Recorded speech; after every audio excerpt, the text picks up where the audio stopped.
Apakah kalian tahu bagaimana caranya sebuah negara bisa menjadi kaya dan kuat di masa lalu? Kita akan membahas jawabannya lewat satu pandangan ekonomi, yaitu merkantilisme.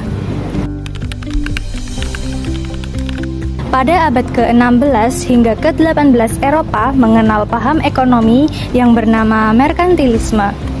Merkantilisme menganggap kekayaan negara ditentukan oleh banyaknya emas dan perak yang dimiliki. Karena itu, negara berperan aktif mengatur kegiatan ekonomi. Pemerintah mendorong industri dalam negeri dan meningkatkan ekspor ke negara lain. Sebaliknya, impor dibatasi melalui pajak dan tarif yang tinggi. Surplus perdagangan dianggap sebagai tanda keberhasilan ekonomi dan kekuatan negara. Awal abad ke-16 hingga 18, sekolah-sekolah di Eropa mengajarkan paham merkantilisme. Ini ialah masa ketika ekonomi benua biru berkembang pesat karena kesadaran bernegara yang tinggi. Teori ini muncul karena sistem ekonomi sudah melakukan intervensi terhadap negara dalam mengatur ekonominya sendiri. Selanjutnya adalah prinsip utama merkantilisme. Merkantilisme punya 5 prinsip utama. Yang pertama adalah surplus perdagangan. Dalam merkantilisme, negara harus mengekspor lebih banyak daripada mengimpor. Tujuannya adalah agar negara memperoleh emas dan perak, sehingga kekuatan ekonomi dan politik di negara tersebut semakin meningkat. Selanjutnya, prinsip yang kedua yaitu pengumpulan logam mulia. Merkantilisme percaya bahwa emas dan perak sama dengan kekayaan negara. Semakin banyak logam mulia, semakin kuat ekonomi dan politiknya. Oleh karena itu, perdagangan dan eksploitasi sumber daya diarahkan untuk menambah jumlah logam mulia yang dimiliki negara. Prinsip berikutnya adalah proteksionisme. Negara melindungi industri dalam negeri melalui 2 cara. Yang pertama, tarif impor yang tinggi, yang kedua adalah pembatasan barang impor. Tujuannya agar produk lokal lebih kompetitif dan industri nasional berkembang.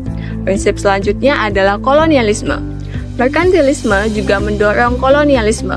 Koloni digunakan sebagai sumber bahan baku dan pasar bagi produk negara induk.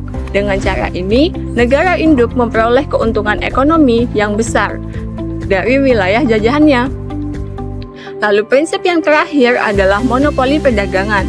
Pemerintah memberikan hak eksklusif kepada perusahaan tertentu untuk menguasai perdagangan. Hal ini memungkinkan perusahaan tersebut mengendalikan pasar, harga, dan distribusi barang. Contohnya, perusahaan India Timur Inggris diberikan hak eksklusif berdagang dengan India, sehingga dapat mengontrol pasokan teh dan rempah-rempah ke Inggris. Sehingga dapat disimpulkan bahwa merkantilisme adalah sistem ekonomi intervensionis dan nasionalistik. Perdagangan dianggap zero-sum game. Kalau satu negara untung, maka negara lain rugi. Merkantilisme bertujuan untuk memperkuat kekayaan dan kekuasaan negara melalui campur tangan aktif pemerintah dalam kegiatan ekonomi. Negara mendorong produksi dalam negeri dan ekspor, membatasi impor, serta mencari daerah jajahan sebagai sumber bahan baku dan pasar. Dengan cara tersebut, kekayaan nasional diharapkan meningkat dan kestabilan perekonomian dapat terjaga. Kebijakan merkantilisme. Merkantilisme menekankan peran kuat negara dalam ekonomi melalui kolonialisasi, proteksi perdagangan, dan penguatan industri domestik.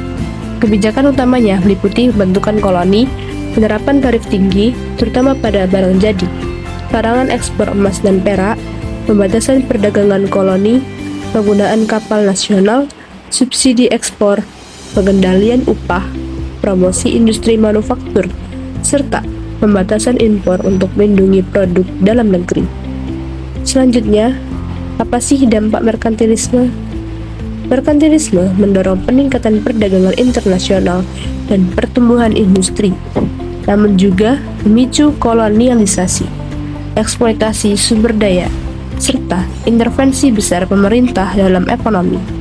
Di sisi lain, sistem ini menimbulkan kesenjangan sosial, persaingan antar negara yang berujung konflik, dan akhirnya ditinggalkan karena munculnya teori ekonomi klasik yang menekankan pasar bebas dan perdagangan terbuka.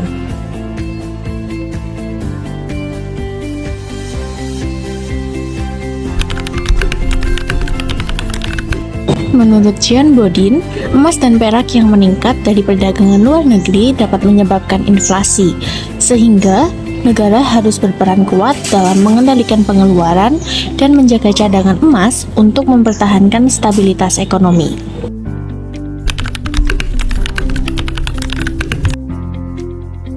Thomas Mun mempunyai salah satu karya dengan judul England's Treasure by Foreign Trade. Menurutnya, kemakmuran negara bergantung pada surplus perdagangan, sehingga kualitas produk serta kebijakan harga dan pajak harus diarahkan untuk meningkatkan ekspor.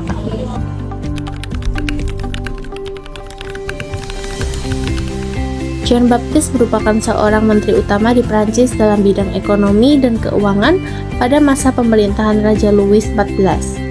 Tujuan kebijakan yang telah ia buat yaitu pada kekuasaan dan kejayaan negara daripada untuk meningkatkan kekayaan perorangan.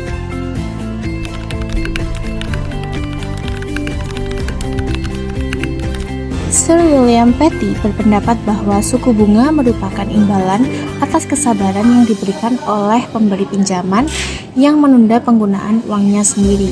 Namun, pandangan ini dikritik oleh pemikir skolastik yang menganggap suku bunga sebagai bentuk riba.